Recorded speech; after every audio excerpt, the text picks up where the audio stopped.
आज के इस पॉडकास्ट में हम बात करेंगे होने वाली G20 की जो समिट मीटिंग है, उसकी इम्पोर्टेंस, उसका क्या एजेंडा है और उससे जुड़ी हुई ग्लोबल पॉलिटिक्स इस समय जो चल रही है, इन सभी बातों। मेरा नाम कमर आगा है। मैं इस समय नमस्कार। मैं G20 समिट मैं समझता हूँ बहुत इम्पोर्टेंट समिट है जो भारत में हो रही है।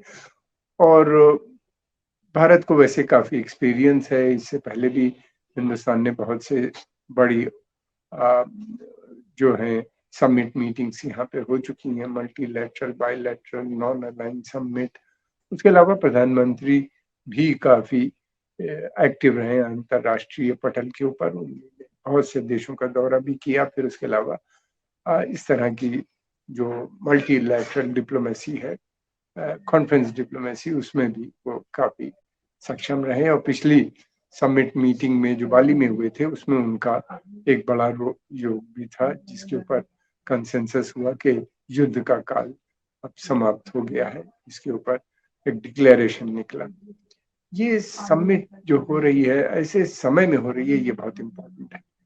इस समय दुनिया जो है, पूरा वर्ल्ड जो है, वो दो भागों में बंटा हुआ नजर आता है। एक तरफ तो G20 है, जिसके अंदर बेसिकली देखा जाए तो G7 यानी पश्चिमी यूरोप के जो देश हैं, उनका डोमिनेशन है और वो उनकी पॉलिटिक्स और उनकी चीजों पे पूरी तरीके से आ गई है, क्योंकि रशिया चाइना धीरे धीरे विड्रॉ हो रहे हैं। उनका रोल भी वहां पे बहुत ज्यादा नजर नहीं आता। उनकी पॉलिटिक्स बिल्कुल अलग हो गई है। दूसरी तरफ ब्रिक्स है, ये एक बहुत बड़ा संगठन इमर्ज हो रहा है, जो कि ग्लोबल लेवल पे मैं समझता हूँ आ गया, इसलिए कि अफ्रीका भी का भी रिप्रेजेंटेशन है उसके अंदर, एशिया का भी कई मुल्क हैं, फिर देखा जाए तो लैटिन अमेरिका से ब्राजील भी है, और बहुत से देश हैं उसके अंदर। रशिया यूरोप से है, और चाइना भी है उसके अंदर एक बात। इस समय जो है सडन हमने ये भी देखा है कि एकदम से अमेरिकन इन्फ्लुएंस का शार्प डिक्लाइन होता हुआ नजर आया है, खासतौर से यूक्रेन वॉर के बाद से। अमेरिका ने बड़ी कोशिश की कि सब ज्यादा से ज्यादा देश रशिया को का खंडन करें, कंडेम करें इस वार में, लेकिन ऐसा करने में वो असमर्थ रहे।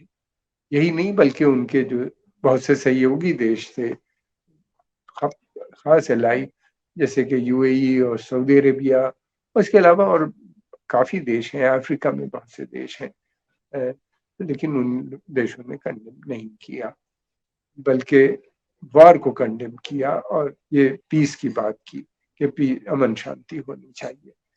और दूसरी तरफ ये भी है कि एकदम से डी डॉलराइजेशन प्रोसेस पिकअप कर गया। अधिकतर देश अभी हम देख रहे हैं बहुत कि जो लोकल करेंसीज में ट्रेड करने लगे। ब्रिक्स की मैं बात नहीं कर रहा हूँ, वो तो अपना बैंक और अपनी करेंसी की भी बात कर रहे हैं, वो बहुत एम्बिशियस प्लान है उसमें। लेकिन ये कि लोकल करेंसीज में भी ट्रेड शुरू हो गया। तो काफी पहले ईरान ने चाइना के साथ युआन और रियाल में ट्रेड किया था, तेल का कारोबार। फिर उसके बाद अब सऊदी अरेबिया ने भी चाइना के साथ अपनी करेंसी और चाइनीज युआन में ट्रेड करेंगे। भारत ने अभी एक एग्रीमेंट कर लिया यूएई के साथ, वो उनके साथ भी करेगा। और ब्रिक्स के सभी देश आपस में लोकल करेंसीज में काम करेंगे। साउथ ईस्ट एशियन कंट्रीज ने भी कहा है, और फिर उसके अलावा लैटिन अमेरिका के भी बहुत से देश इस बात को बात कर रहे हैं। लगभग 80 से 90 देश ऐसे हैं जो लोकल करेंसीज में ट्रेड की बात कर रहे हैं, डॉलर। अगर ऐसा होता है तो मैं समझता हूँ कि जो रशिया और यूक्रेन वॉर में जो पश्चिमी देशों से टकराव के कारण अमेरिका का और खासतौर से डॉलर का, जो कि अंतरराष्ट्रीय मुद्रा मानी जाती है, जिसको सभी देश इस्तेमाल करते हैं, उसका वर्चस्व काफी कम हो जाएगा। हालांकि इस पूरे प्रक्रिया में अभी समय लगेगा, ये नहीं कि एकदम से ये हो जाएगी, क्योंकि बड़ा मुश्किल काम होता है कि बेसिस क्या बनेगा, गोल्ड बनेगा, कॉपर बनेगा, अलग अलग विचार है। नई करेंसी बनाई जाए, या लोकल करेंसीज में ट्रेड किया जाए। भारत पहले भी कर चुका है रशिया के साथ। रुपये रूबल का हमारा बहुत पुराना एक्सपीरियंस है और एक मैकेनिज्म डेवलप हो रही है और डिजायर है, सबसे बड़ी बात यह है कि उसको लो। अब इन दो देशों के बीच में भारत बीच में खड़ा हुआ है। एक तरफ तो अमेरिका चाहता है कि भारत के साथ उसके अच्छे संबंध हों, भारत उनके कैंप को ज्वाइन करे, तो दूसरी तरफ रशिया चाहता है कि इंडिया जो है वो एससीओ और ये जो ब्रिक्स है इसमें एक बड़ा रोल प्ले करे, ताकि उसको ऐसा लगता है कि चाइनीज डोमिनेशन लगातार बढ़ता चला जा रहा है एशिया अफ्रीका में, और भारतवर्ष ही एक ऐसा देश है जो इसको काउंटर बैलेंस कर सकता है। अमेरिका ये देखता है कि अगर भारत ज्वाइन करता है तो इंडो पैसिफिक में एक बड़ी शक्ति है, भारत की सेना बहुत सक्षम है, भारत नए जो मोस्ट सोफिस्टिकेटेड वेपन, जो नए मॉडर्न वेपन्स हैं उनसे लैस है, ये आर्मी बैटल हार्डन है और इसको कई जंगें भी ये जीत चुकी है, कोई जंग नहीं हारी है जब से भारत का आजादी। तो वो चाहते हैं कि वो उसमें आ जाए और इंडो पैसिफिक में एक बड़ा रोल प्ले करें और उनके साथ में उन्हीं ने नेटो प्लस की भी मेंबरशिप ऑफर की थी, यानी non NATO most trusted ally का स्टेटस भारत को देने की बात की थी अमेरिकन ने। भारत ने इस पे बहुत ज्यादा गौर नहीं किया, बल्कि पोलाइटली उनको मना ही कर दिया। मैं समझता हूँ भारत की नीति ये है कि वो किसी आम संधि या किसी ग्रुप गुट को ज्वाइन करने की नहीं है, और मोदी जी भी लगता है कि इसी पे अमल कर रहे हैं, नहीं चाहते। फिर ये भी है कि अब अगर उसको भारत ज्वाइन करता है तो अमेरिका ने कहा था कि भारत को बहुत सोफिस्टिकेटेड टेक्नोलॉजी जो डुअल यूज है, जो आसानी से नहीं मिलती, वो भारत को मिल जाएगी। जैसे कि इजराइल नॉन नेटो प्लस का मेंबर है, तो वैसे ही भारत को भी मिल जाएगी। भारत ने टेक्नोलॉजिकल फील्ड में तो बहुत प्रोग्रेस की है, लेकिन अभी भी उसको काफी टेक्नोलॉजीज की बहुत से सेक्टर्स में जरूरत है। दूसरी तरफ ये भी है कि बहुत वेपन भी उनको जो है 5th जनरेशन फाइटर बॉम्बर्स या इस तरह के बहुत एक बड़ी संख्या है, लिस्ट है जो अमेरिका बेचने पे तैयार हो जाएगा। लेकिन भारत का की जो बेसिक पॉलिसी है और खासतौर से प्रधानमंत्री का मानना ये है कि युद्ध का काल समाप्त हो गया। इसके मतलब ये है कि वो ये चाहते हैं कि अब जो है बातचीत के माध्यम से ही मसलों का हल हो, और वो चाइना से भी लगातार बातचीत कर रहे हैं, पाकिस्तान से भी भारत बातचीत करने पे तैयार है, मगर उसकी कुछ शर्तें हैं कि आतंकवाद खत्म होना चाहिए। तो भारत जो एससीओ है या शंघाई कॉरपोरेशन है, इसमें चाइना का भारत को बहुत बड़ा, चाइना का एक बड़ा रोल भारत को नजर आता है, जिससे भारत चिंतित है। ऐसे कि इस की मदद से चाइना अपना वर्चस्व एशिया अफ्रीका में बनाने की कोशिश कर रहा है। हालांकि चाइना का जो अभी तक रोल रहा है उससे बहुत चिंताएं भी बढ़ गई हैं। एक तो वो जिस तरीके से लोन उन्हीं ने ऐसे लोन दिए जो अनसस्टेनेबल थे, जिसको वो उन देशों के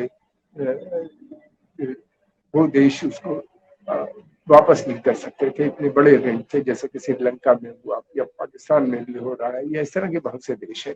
अफ्रीका में तो बहुत बड़ी लिस्ट है, वो सभी चिंतित हैं उससे। तो भारत को भी ये चिंता है। भारत के बहुत पुराने संबंध है अफ्रीका, खासतौर से अफ्रो एशियन कंट्री से, इवन लैटिन अमेरिका से के भी देशों से। भारत जो है वो हमेशा बात करता है ग्लोबल साउथ की, यानी जो कम विकसित देश हैं या थोड़े ज्यादा विकसित देश हैं एशिया अफ्रीका लैटिन अमेरिका में, जो कि इस समय बेइंतहा पीड़ित है। भारत उनके हित को हमेशा आगे बढ़ाता रहा है और अंतर्राष्ट्रीय पटल पे भी हमेशा से रखा है। मोदी जी पे काफी जोर देते हैं, ग्लोबल साउथ की बात जहाँ भी जाते हैं वहाँ जरूर करते हैं और अभी भी कर रहे हैं। देखना यह है कि भारत एक तीसरा गुट बनाता है, यानी मैं समझता हूँ कि समय आ गया है एक तीसरे गुट बनाने का, जो कि केवल डेवलपमेंटल इश्यूज पे को लेके, अगर भारत एक बड़ी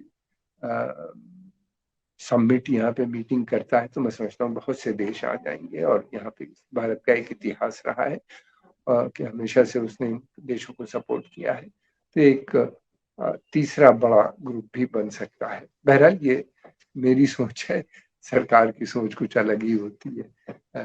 वो ज्यादा दूर तक देखते हैं, पर ज्यादा इंफॉर्मेशन होती है इसलिए। लेकिन ये है कि एक और समस्या है भारत के साथ। एक तरफ तो अमेरिका का प्रेशर है कि आप नॉन नेटो जो है मोस्ट ट्रस्टेड एलाई बनिए, यानी उसके कैंप को ज्वाइन कीजिए, जो कि जिसकी की क्षमता लगातार कम होती जा रही है, जिसकी पावर लगातार कम हो रही है। दूसरी तरफ ब्रिक्स है जो लगातार आगे बढ़ रहा है, बढ़ती हुई कंट्री, जिसमें लगभग कई डजन मुल्क जो है वो उसके मेंबर भी बनना चाहते हैं। इसमें देखिए भारत के पास ये खतरा ऐसा ये भी होता है, कहीं ऐसा ना हो कि हम दोनों तरफ से मारे जाए, न उधर के रहें न इधर के रहें। ये लेकिन ये है कि फॉरेन मिनिस्ट्री और प्रधानमंत्री चीजों को बहुत अच्छी तरह समझ रहे होंगे, एक बड़ा प्लान उनके पास होगा। बहरहाल अब देखना यह है कि यहाँ पे जो G20 समिट हो रही है उसमें न तो पुतिन आ रहे हैं और ना ही प्रेसिडेंट जी जिनपिंग भारत आएंगे, और ऐसा लगता है कि डिफरेंसेस इन दोनों के काफी बढ़ते हुए नजर आते हैं। इसी के अमेरिका चाहता है कि जो आउटकम हो उसके अंदर सीधा सीधा रशिया को अक्यूज किया जाए कि वो उसने यूक्रेन पे वार की है। ये यूक्रेन को ये रशियंस को मंजूर नहीं है। रशियन चाहते हैं कि उनका भी जो वर्जन है वो भी आना चाहिए। दूसरी तरफ ये है कि चाइना ने भी बिला वजह बहुत से इश्यूज को में उलझा दिया है और एक ऑब्स्ट्रक्शन पूरे उसमें कर रहे हैं, जो हमेशा से उनकी नीति रही है। चाइना की हमेशा से ये नीति रही है कि भारत का बढ़ता हुआ वर्चस्व उनको बर्दाश्त नहीं। वो चाहते हैं कि एशिया अफ्रीका में वो अकेले ऊपर आए। चाइना ये सही है कि एक बड़ी इकोनॉमिक पावर बन गया और उनके पास बहुत सी टेक्नोलॉजीज भी हैं जो दूसरे देशों पे नहीं, मगर अभी ग्लोबल पावर वो नहीं बन पाए हैं। उनका मॉरल अथॉरिटी बहुत कम है। और फिर दूसरी बात यह है कि उनकी सपोर्ट बेस भी तमाम देशों में कम है। ये सिर्फ उन देशों में उन्होंने किया है जहाँ पे बहुत करप्ट इनएफिशिएंट रिजीम्स थी, जिनको पैसा दे दे के करप्शन वहाँ करप्ट रिजीम्स को स्ट्रॉन्ग किया और बड़े वहाँ पे फिर अपना धीरे धीरे। बहुत से लोगों का तो यहाँ तक मानना है कि ये जो बेल्ट एंड रोड इनिशिएटिव है इनका, ये बिल्कुल जो है एक ईस्ट इंडिया कंपनी की तरह फैलता जा रहा है इस मुल्क पे। इसके माध्यम से वो कब्जा कर रहे हैं। कनेक्टिविटी तो बढ़ रही है, लेकिन उस कनेक्टिविटी का फायदा केवल चाइना को हो रहा है और रिसोर्सेस पे भी वो क्वाइटली अपना कब्जा बनाते चले जा रहे हैं। देखना यह है कि जी समिट में किस तरह से मसले हल होते हैं। इसलिए कि रशिया ने साफ कह दिया है कि वो जो फाइनल डिक्लेरेशन होगा, अगर उनका वर्जन यूक्रेन पे नहीं रखा गया तो उसको रोकने की कोशिश करेंगे। बहरहाल कोई एक डिक्लेरेशन भारत जरूर लेके आएगा। भारत की छवि है अंतर्राष्ट्रीय समुदाय में, हमें वेट करना चाहिए। इश्यूज बहुत इम्पोर्टेंट है उसके अंदर। जो मेन इश्यूज है मैं समझता हूँ इन्वायरमेंट का बहुत बड़ा मसला है इस समय। जिस तरीके से वेदर में चेंजेस आ रहे हैं, फिर उसके अलावा फ्लड, फैमिन, और फिर उसके अलावा जिस तरह की शक्लें हम रोज देख रहे हैं, कहीं आग लग रही है, टेम्परेचर लगातार बढ़ता चला जा रहा है, पोल्यूशन एक बड़ी मुसीबत बनी हुई है। ये इश्यूज हैं इस तरह के जुड़े हुए जो ह्यूमन लाइफ यानी कंसर्न्स, जो रोजाना की मर्रा की जिंदगी से कंसर्न लगने वाले, फूड सिक्योरिटी का मसला है। फिर उसके अलावा ये है कि डेवलपमेंटल इश्यूज हैं उसके अंदर कि किस तरीके से डेवलप किया जाए। तो इस तरह से देखा जाए तो ये बहुत इम्पोर्टेंट समिट होने जा रही है। हम इंतजार करेंगे फाइनल डिक्लेरेशन का, उससे जुड़ी हुई चीजों का हम कुछ समय के बाद फिर आपको बताएंगे। आज के इस एपिसोड में हम इतनी बात करेंगे। आइंदा हम फिर हाजिर होंगे एक नए एपिसोड के साथ। आपका बहुत बहुत धन्यवाद। और अगर आपको ये वीडियो पसंद आया तो इसको आप आगे भी बढ़ाइए, अपने कमेंट भी कमेंट बॉक्स में जरूर लिखिए, उससे हमें बहुत मदद